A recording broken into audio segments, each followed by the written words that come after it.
बिस्मिल्लाहिर्रहमानिर्रहीम। अस्सलाम वालेकुम नाज़रीन, आप यूट्यूब चैनल देख रहे हैं। मैं इमरान खान हूँ। सबसे पहले इमरान खान साहब के हवाले से जो अदालत से खबर है वो मैं आप तक पहुँचा देता हूँ। इसमें दो मुअज़्ज़िज़ जज साहिबान थे इस्लामाबाद हाई कोर्ट के, उनके सामने केस लगा हुआ था इमरान खान साहब को अस्पताल मुंतकिल करने के हवाले से। और दोनों जज साहिबान ने जो है वो बड़ा मायूस कुन फैसला दिया है। यानी जो सोच कर गई थी इमरान खान साहब की फैमिली या उनके वकला, वैसा नहीं हुआ बल्कि उसका उलट हो गया है।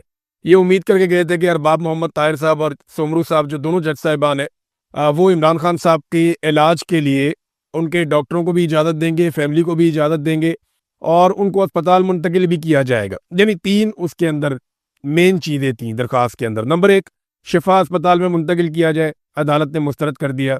नंबर दो, ज़ाती मुआलिजीन तक इमरान खान साहब को रसाई दी जाए, यानी उनके ज़ाती मुआलिजीन उनके इलाज के अमल में शामिल हों, अदालत ने मुस्तरद कर दिया।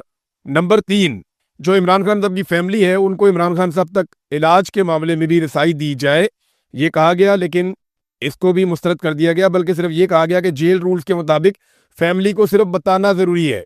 जब पूछा गया तो फैमिली को बताया था, तो कहा जी बुशरा बीबी को बता दिया था। यानी बुशरा बीबी जो जेल के अंदर बंद है उनको आगाह कर दिया जाए, उतना काफ़ी है ताकि बाहर किसी को इन्फॉर्मेशन ही ना मिले। जजों ने बड़ी बेबसी वाला फैसला दिया है। ऐसा दिखाई देता है कि पूरा सिस्टम जकड़ा हुआ है और वो तो जकड़ा हुआ है। और इमरान खान साहब एक मरतबा नहीं कई मरतबा ये बात कह चुके हैं कि फैसला सड़कों पे होगा। ये बात पाकिस्तान तहरीक इंसाफ को जितनी जल्दी समझ आ जाए या पाकिस्तानियों को जितनी जल्दी समझ आ जाए उतनी जल्दी ये मसला हल हो जाएगा। जब तक इमरान खान साहब के साथ अवामी ताकत खड़ी नहीं होगी आकर, देखें लोग खड़े तो हैं लेकिन मामला बन नहीं रहा। लोग ये फैसला नहीं कर पा रहे कि उन्होंने कब निकलना और कैसे निकलना है, या उन्हें निकालने वाले जो हैं वो कोई लायामल नहीं दे पा रहे। अगर तो ये फैसला सड़कों पे होना है तो फिर आज हो जाए या 10 साल के बाद हो जाए, होना तो ये सड़कों पे। और इमरान खान साहब इस बारे में कई मरतबा कह चुके हैं। अब सिर्फ जो अदालती ऑर्डर है उसमें एक चीज़ है कि एक नया बोर्ड तश्कील दिया जाए डॉक्टरों का, और जो डॉक्टर हैं वो इमरान खान साहब के डॉक्टरों से राब्ते में रहे और बोर्ड फैसला करे कि इमरान खान साहब को अस्पताल लाना है या नहीं लेकर आना। इमरान खान साहब की जो फैमिली के साथ मुलाकातें, वो तो एक लार्जर बेंच पहले ही फैसला दे चुका है और वो जो लार्जर बेंच का फैसला उसके ऊपर अमल दरामद हुआ ही नहीं। यानी जो अमल दरामद होना था उसके ऊपर तो अमल दरामद नहीं हुआ। इमरान खान साहब की उनकी फैमिली की मुलाकातें नहीं हो रही, लार्जर बेंच का फैसला भी नहीं माना जा रहा। तो ये बेंच भी कोई फैसला दे देता तो क्या गारंटी थी कि माना जाता। मेरे ख्याल जजों ने अपनी भी इज्जत बचाई है कि जो कहा जाता है वैसा फैसला दे दिया जाए, जैसा माहौल है वैसा फैसला दे दिया जाए। नवाज शरीफ को याद होगा, आपको अदालत गारंटियां मांगती थी और नवाज शरीफ को स्टाम्प पेपर के ऊपर पाकिस्तान से बाहर रवाना कर दिया था सजा याफ्ता मुजरिम को। फिर वो 4 हफ्ते का कहकर 4 साल तक वापस ही नहीं आया। नवाज शरीफ के लिए ये अदालतें कुछ और थी, इमरान खान के लिए ये अदालतें कुछ और हैं। और उसकी वजह यह है कि नवाज शरीफ और उस वक्त का आर्मी चीफ जनरल बाजवा अंदर से मिले हुए थे और मौजूदा जो कैदी हैं इमरान खान साहब, ये आसिम मुनीर के साथ मिले हुए नहीं है। यानी आसिम मुनीर से कोई हाथ मिलाने के मूड में नहीं है। इस तरह की खबरें दी जाती हैं। नजम सेठी ने कहा कि 4 जर्नैल हैं रिटायर, वो कोई जाते हैं इमरान खान साहब से मिलने के लिए, दावा किया गया और वो इमरान खान साहब को मनाने की कोशिश कर रहे हैं। खुद से तो जा नहीं सकते, लाजमी बात है कि भेजने वाले ही भेजते हैं। जब फैमिली नहीं मिल पा रही तो ये 4 रिटायर्ड जर्नैल कैसे जाके मिल सकते हैं। वैसे इन खबरों का कोई सर पैर है नहीं। कुछ ये भी बताया जा रहा है कि बैरून मुल्क से पाकिस्तानी आए थे, उन्होंने आकर भी कोशिश की है इमरान खान साहब की, उनको मनाने की, कोई मामला हल करने की, लेकिन इमरान खान साहब किसी किस्म की डील पे आमादा नहीं हो रहे। देखिए जो कुछ आसिम मुनीर साहब ने इमरान खान के साथ कर दिया है ना, तो आसिम मुनीर के साथ डील करना तो इमरान खान के लिए लगभग नामुमकिन हो गया। अब ये चीज़ें जो हैं वो पाकिस्तान के इदारों को, पाकिस्तान की अदलिया को, फौज को, सबको ये बात सोचनी है कि क्या सिर्फ एक आसिम मुनीर के लिए वो इतना बड़ा रिस्क ले सकते हैं जो इस वक्त लिया जा रहा है। यहाँ पे एक एग्जाम्पल भी पेश की इमरान खान साहब के वकील ने, और उन्होंने कहा कि कत्ल में मुलव्वस मुजरिम को उसकी आंख के इलाज के लिए गुज़िश्ता रोज ही चीफ जस्टिस ने रिहा किया है। आप अंदाजा करें, एक बंदे ने कत्ल किया हुआ है और वो गिरफ्तार है और चीफ जस्टिस ने एक दिन पहले उसकी आंख के इलाज के लिए उसको रिहा कर दिया है। लेकिन इमरान खान की आंख की बिनाई जा चुकी है, यानी उसकी आंख ज़ाया तो नहीं हुई थी लेकिन इमरान खान की तो आंख की बिनाई जा चुकी है और उन्हें इलाज करने की इजाज़त नहीं है कि उनका इलाज वो करवाएं जाकर, उन्हें इजाज़त नहीं दी जा। इसके अंदर और हम क्या करें, अब तो सिर्फ आवाम का खड़ा होना बाकी है। अगर किसी को लगता है ना कि इस निज़ाम से उसे पहले कोई उम्मीद थी, तो ये उम्मीद तो बहुत पहले ख़त्म हो जानी चाहिए थी। इमरान खान साहब जाते जाते वो आखिरी जुमला बोल गए जिसके अंदर सारी हिकमत है। उन्होंने कहा जी जिद्दोजहद इबादत है और मैं शहादत के लिए तैयार, ये इमरान खान साहब ने कहा है। नाज़रीन, कुछ चीज़ों से तवज्जो भी हटाई जा रही है। लेकिन इमरान खान साहब को अब हो सकता है उनकी जेल को भी शिफ्ट कर दिया जाए, उनके ऊपर मजीद सख्ती की जाए, उन्हें कहते तन्हाई में डाल दिया जाए। इमरान खान ने अपने साथ होने वाले तशद्दुद का जिक्र किया और कहा कि उनके साथ जो गैर इंसानी सलूक किया जा रहा है वो इंतहाई सख्त और नाकाबिले कबूल है। उन्होंने वाज़ेह तौर पर कहा कि उन्हें ज़हनी अजियत दी जा रही है। फिर उन्होंने तस्वीर के बारे में जिक्र किया जो इमरान खान साहब की इससे पहले वाली थी, उस पर उन्होंने बात की। लेकिन इमरान खान ने पाकिस्तान में कानून की हुक्मरानी और इंसाफ के निज़ाम पर बात की। उन्होंने कहा कि इस वक्त जो जजेस हक के लिए खड़े हो गए हैं वो पाकिस्तान के हीरोज़ हैं। याद रखें, तारीख में एक बाब 2007 में भी गुजरा था जब डिक्टेटर के साथ बहुत सारे जजेस खड़े हो गए थे जिन्हें पीसीओ जजेस कहा जाता था, जबकि जो जजेस उस डिक्टेटर के खिलाफ खड़े हुए थे उन्हें हीरोज माना जाता था और आज तक उन्हें हीरो ही समझा जाता है। आज भी वो जजेस जो इस निज़ाम के खिलाफ खड़े हैं, जिसे ये लोग दफन कर रहे हैं, और जो कानून की हुक्मरानी के लिए डटे हुए हैं जो जजेस, इमरान खान के मुताबिक वो पाकिस्तान के हीरोज हैं। और ये पीसीओ जजेस हैं जो हुक्मरानों के अहकामात पर फैसले लिख कर दे रहे हैं, जैसे कि आज जज ने लिख कर दिया। वही पीसीओ जजेस हैं। कौम को ज़मीर वाले जजेस और बेज़मीर जजेस में फ़र्क करना होगा, क्योंकि इस वक्त पाकिस्तान में जुल्म का निज़ाम का साथ देने वाले यही पीसीओ जजेस हैं। यानी इन जजेस को उन्होंने एक मरतबा फिर पीसीओ जजेस करार दिया। फिर इमरान खान साहब ने कहा कि ये जब मैं किसी शख्स का नाम लेता हूं तो अपनी फ़ौज के बारे में कहते हैं, ये फ़ौज को कह रहा हूं, नहीं, ये फ़ौज मेरी है, ये पाकिस्तान की फ़ौज है और मैंने कभी भी इसके खिलाफ बात नहीं की है। मैं इदारे के खिलाफ कभी नहीं बोला। फ़ौज मेरी है और ये कौम की फ़ौज है। इसके बावजूद ये कहा जाता है कि इमरान खान ने इदारों पे हमला किया। इमरान खान ने ये बात अखबारात में यानी पढ़ी, उन्होंने कहा, ये अखबार में इमरान खान साहब ने पढ़ा कि उनके ऊपर इल्ज़ाम लगाया जाता है कि इमरान खान साहब इदारों पे हमला कर रहे हैं।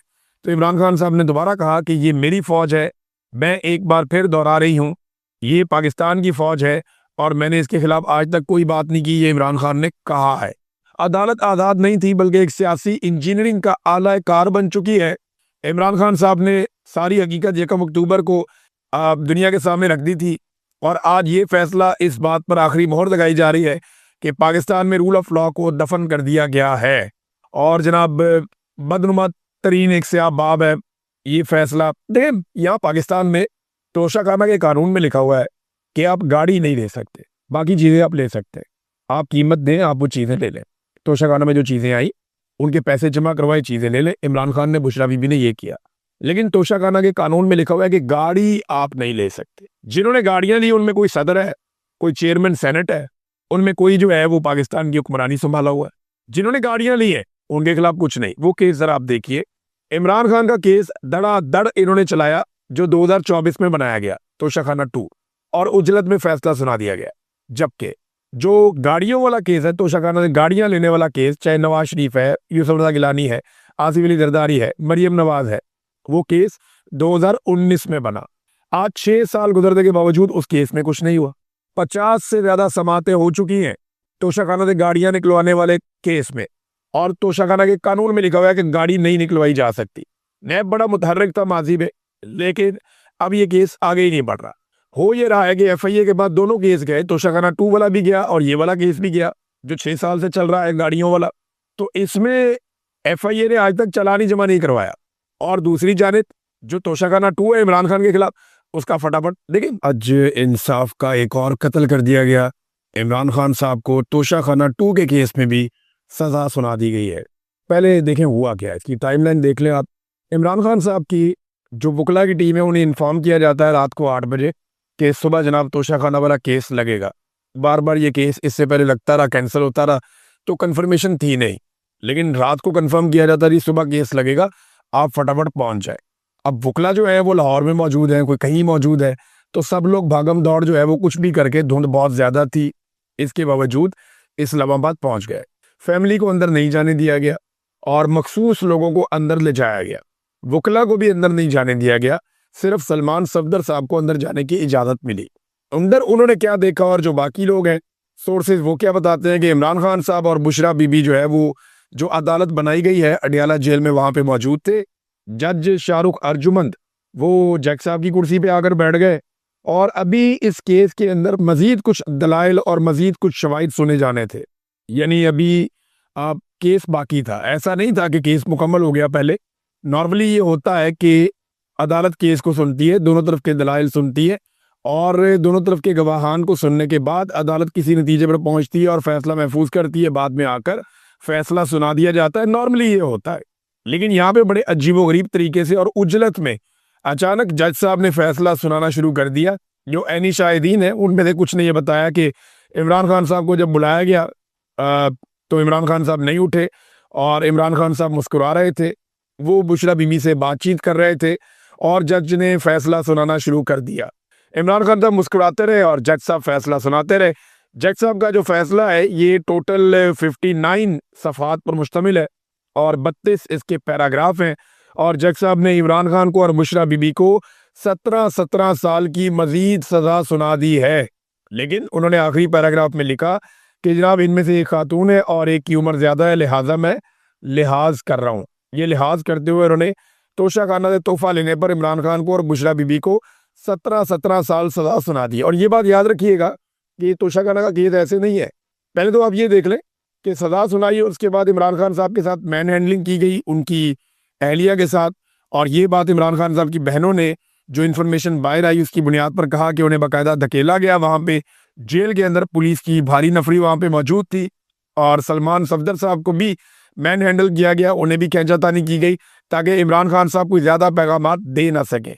इमरान खान साहब ने जो पैगाम भिजवाया उनकी बहन की ज़ुबानी वो क्या है ये मैं आपको पहले बता देता हूँ, फिर बाकी चीज़ें मैं आपके सामने रखता हूँ।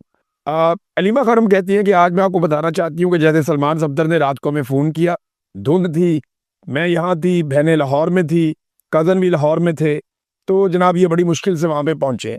और मीडिया को तो इस बात का इल्म है, लेकिन हम अपने नाज़रीन को ये बताना चाहते हैं कि यहाँ नाका लगाया हुआ था, अंदर जाने नहीं दिया। और पिंडी की तरफ से तकरीबन 1 किलोमीटर पहले एक और नाका लगाया गया था और गोरखपुर की तरफ भी तकरीबन 1 किलोमीटर पहले नाका लगाया हुआ था और ये इस मकाम पर भी नाका लगा हुआ है जहाँ इस वक्त हम खड़े हुए हैं। फिर उन्होंने कहा पुलिस बहुत ज़्यादा तैनात की गई है। जेल के दरवाजे से पहले ही लोगों को पंजाब पुलिस रोक रही है ताकि जेल के दरवाजे पर मौजूद पुलिस तक ये तकनीकी मौक़िफ़ इख्तियार किया जा सके कि फैमिली को अंदर कैसे भेजें। वो तो आए ही नहीं, वहाँ आएंगे तो भेजेंगे ना, लिहाजा फैमिली को करीब जाने ही नहीं दिया गया। फिर उन्होंने कहा जनाब कि हमें दोनों तरफ से घेर कर रोक लिया गया और ये कहा गया कि आज प्रोसिक्यूशन की जानिब से यानी सरकार की जानिब से रिबटल आएगा, उनकी जानिब से आज जवाब जमा करवाया जाएगा और सज़ा के बारे में फ़ैसला शायद बाद में सुनाया जाए। इस कौम के सबसे मकबूल लीडर को कैसे इस तरह से मुखातिब कर सकते हैं, अंदाज़ा करें नाज़रीन कि ये इस वक्त लेवल आ चुका है। कौमी कॉन्फ्रेंस जारी है इस्लामाबाद में, उसके हवाले से तफसीलात आ रही हैं। नेक्स्ट वीलॉग में आपके साथ शेयर करूंगा। अब तक के लिए इतने, अपना ख्याल रखिएगा, अपने चैनल का भी। अल्लाह हाफ़िज़।